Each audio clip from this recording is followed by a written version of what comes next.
30. Or printed money. Well, whatever. We're still going to pay for it, trust me. We're paying for it, one way or another. And that's, I mean, it sickens me. But it is, it's sickening all of us, but it's control. That's what it's all about, not money, control, right? Well, I don't know what the difference is, but. The big difference, control, they tell you how to live, eat, sleep, drink, breathe, where you can do what. That's called slavery if it's a synonym. If they take away your money, though, you're in the same situation, so. Yeah, well, or devalue it to the point where it's worthless, either way. Anyway, anybody else? Again, Ed, I'm sorry. During your research, did you see any connection between Obama's executive order to start the Rural Council, and is that money from that, not is the money, is the influence from that executive order part of the leveraging of that federal money that's coming in? Did you ever see that in your? I have not seen that. Doesn't mean that there is or isn't a connection. I just have not personally seen that. One thing I did see is the executive board of Policy Link has been to the White House between them about 150 times. Because HUD is listed on the Rural Council. Yeah, so I don't know if there's a link or not. I can't give you an answer either way. So even if we say no and not sign it, still they're going to do the same thing regionally. So really, they're only making people sign it so they can more easily sue, or more easily Well, control. one of the requirements of the program is that at least 50% of the population of the district has to be committed to this. Has to be represented. So if locally you get enough towns not Represented, signed up to They it, lose the grant. That's why they're redistributing. there we go. Gerrymandering. It's pretty obvious. And it says that it's in the grant. It's in the grant People around to application, get at the least minority, 50% majority of the population of the geographic area, and in our case, it's the entire state of New Hampshire, needs to be committed. And how many do we have? I don't know yet. We don't know. Right there, here's your population base. Can I follow up? Just get one poll. Can I follow up? What's the percentage now? We don't Oh, know. we don't know. You said that. We don't know what the percentage is, but the large cities have all signed. Rochester hasn't signed. Rochester has not signed, but I believe Manchester and Nashua, Yeah, well, yes. yeah, have signed. What does that get you to 50% or pretty close? I don't know. And I can understand the large cities doing it because the way that it will benefit them with that kind of design and the monies that they need, because larger cities are tapped for money. They are. They have a higher population, they have more costs for fire, police, ambulance, welfare. They have that issue, so they're going to look and grab for anything. And the way that they're packaging it, it makes it look like it's a godsend to them. And it isn't until later on that it's going to come back and bite them. Well, one of the issues talking about this program is the encouragement of regionalization of government. Once you have our votes crushed by population size. Yes. So we're going back to So Keynes the and large Duke. cities would have the Counts. say. That's been going on for so long. Well, anyway, anybody else? I got just a quick question. Given what you found out in your investigation, why don't we see something in the newspapers about the downside of this, or have I just been asleep? The first night, after the first night that we got our Windham Board of Selectmen to postpone a decision, that they meet on Monday. On that Wednesday, there was a front page story in the Union Leader and in the Eagle Tribune that discussed that. I don't remember if there was a story after the second as well. But what we did see was very strategically placed stories about how great the regional planning commissions do. And I can't say this for sure, but I think Action Media might have had some influence in placing certain articles in the papers. Right. And it was. I don't have the documentation, I don't have, but that's just my feeling that that is possible. Who's Action Media? Are they calling you? Yeah, they'll probably be part of Action Media is the PR firm. PR firm that's gonna sell this to us. Now, just one comment on Action Media. The Regional Planning Commission member told us, oh, you know, regional planning commissions are notoriously bad for PR, so we hired a PR firm. One question I have is the PR firm is based in Minnesota. Aren't there PR firms in New Hampshire they could have hired? So. I don't know, you remember that Portland plan I mentioned? I read this a long time ago, that was a pilot program for a nationwide plan that was going to be attempted. Right. And I didn't give it an awful lot more thought until Ed started with this. I was Right, reading right. about that 7 years ago. Right. And then Ed started bringing this to my attention, and it jogged my memory about the Portland project in Portland, Oregon, where they actually implemented all these things all around Oregon. That's where they started this, and a pilot program to watch how it worked. And evidently it worked out there because they're here now doing this. It's pretty fascinating, really. Well, you have to ask yourself, what are the true goals of this program? Slavery. And then ask yourself, why would you want to be a part of that? Why would you want to be complicit in that kind of planning? Whether or not the federal government is going to force it upon us or not when the plans are done. If you understand what the ultimate goals are, do you want to be a part of that or not? It's going to be pretty hard to keep Has quiet. anybody brought this up to our state, Yes. to our representatives and our senators? Yes, in fact, I've been putting together a coalition of people that we're building across the state, and those people are activists, and I say that in a positive term. They're ordinary citizens like myself and Eileen who are committed to bring education to whoever is willing to listen across the state. And we've found people across the state, and I have 14 or 15 legislators right now that are part of that group. And we're What about our U.S. representatives and senators? Well, to be quite honest, I haven't approached them yet. And I'm not so sure, our congressman is Congressman Bass, and he was on the Climate Action Commission for the governor in 2009. So. Yeah. Wow.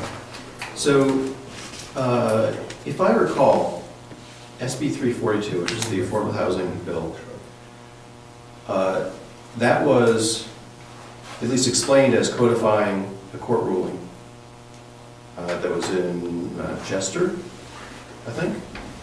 Somebody maybe can correct me if I'm wrong.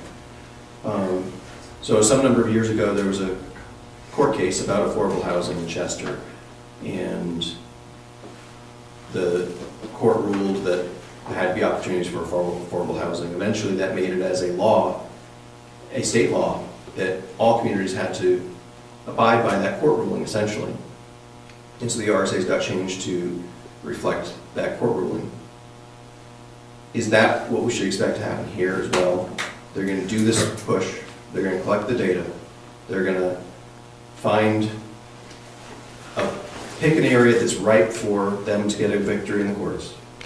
Get a court victory against some town, and then go to the state legislature and say that now you should be pushing this as a state law, make it clear to everybody, and then get all the towns to rewrite their zoning to support whatever their agenda is. Now, You're talking about workforce housing, right? no. It's what he's talking Yes, about. the affordable, I think that was I'm drawing the analogy to how that got pushed on us and forced us to change our zoning. Okay. May I comment on that? Please. Now, everything that I've said tonight, I can point back to all of their documentation and their words. So this is speculation. But I can still point back to their words. Ron Sims, then Deputy Secretary of HUD, at the time of the settlement, Ron Sims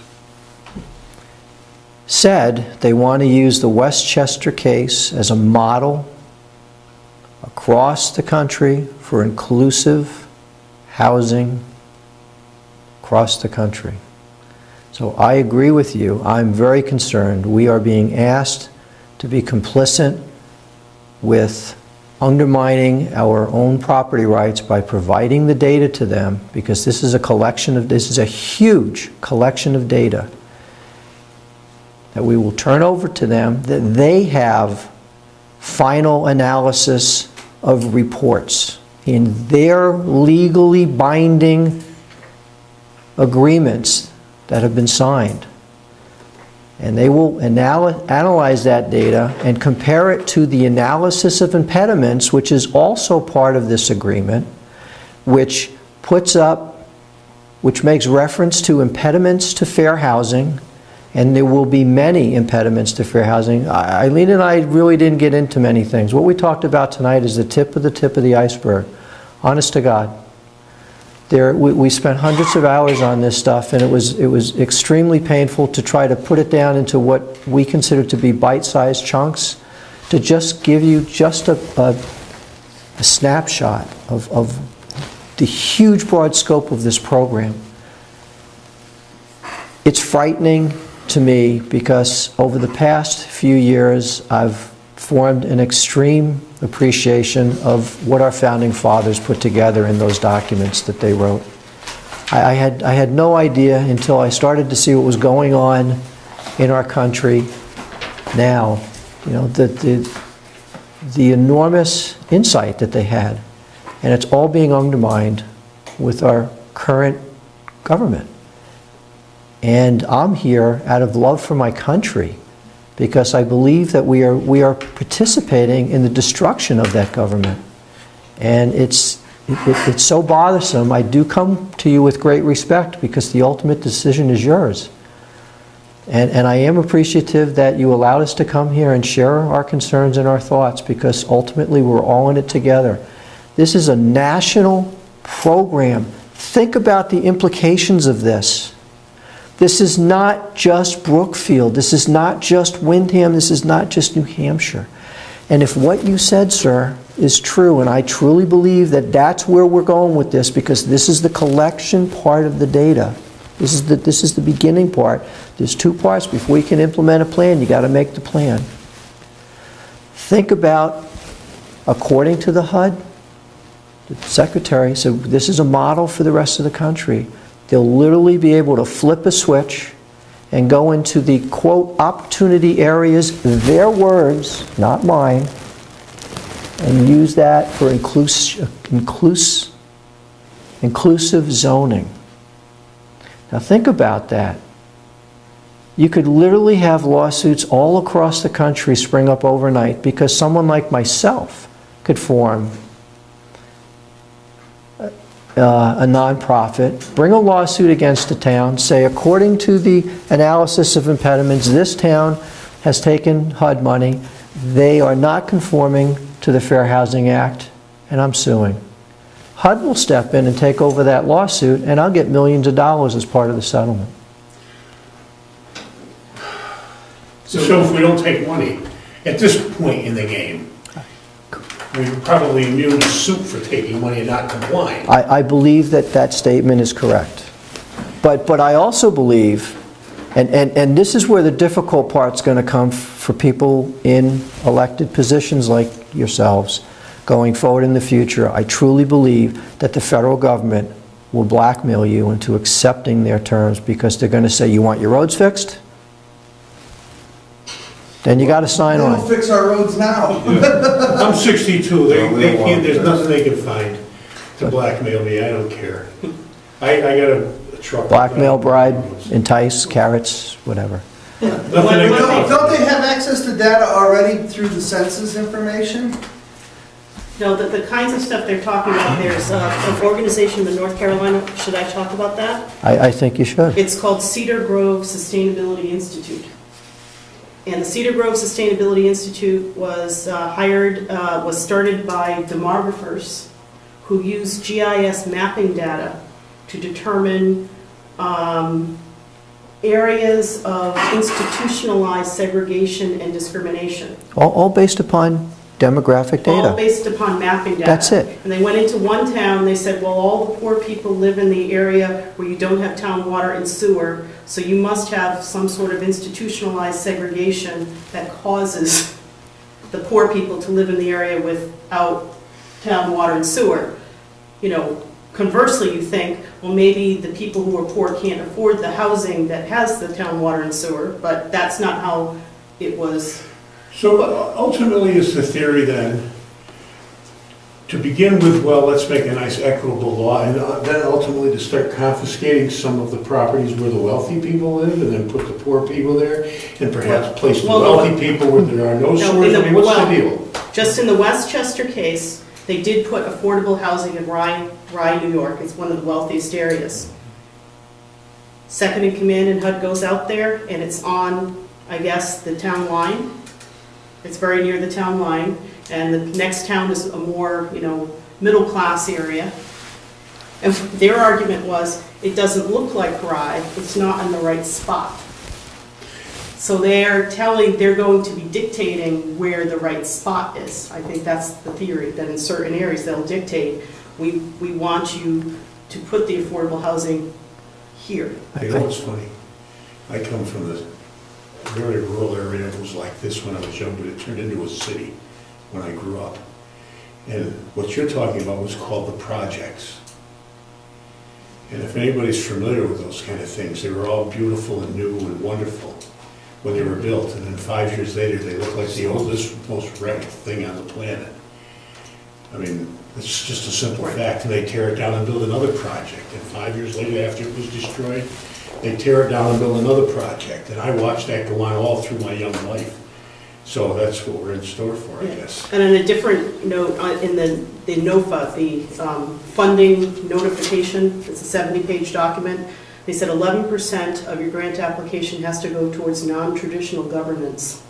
Right. Non-traditional. When you substitute the word non-constitutional, that's what it means, non-constitutional governance. I mean, 2 votes for the guy with nothing? No, That's it means, the kind of stuff, yeah. it means transferring your authority to a regional governance. So if I, So 11% of the money in the grant application, it said 11% of the grant money had to go towards non-traditional governance.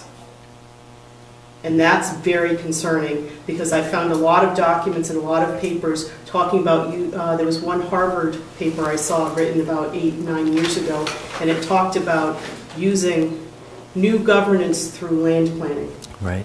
But we didn't bring that up tonight because we wanted to maintain that everything we said is all based upon the government's information. But we've found through our extensive research that there's really some key players here that have been part of other organizations. It's not as big and vast as you might think. Some of these people who are a part of boards or committees for one of these partners, they could be affiliated with multiple partners. They cross-pollinate among different nonprofits. They have the similar boards.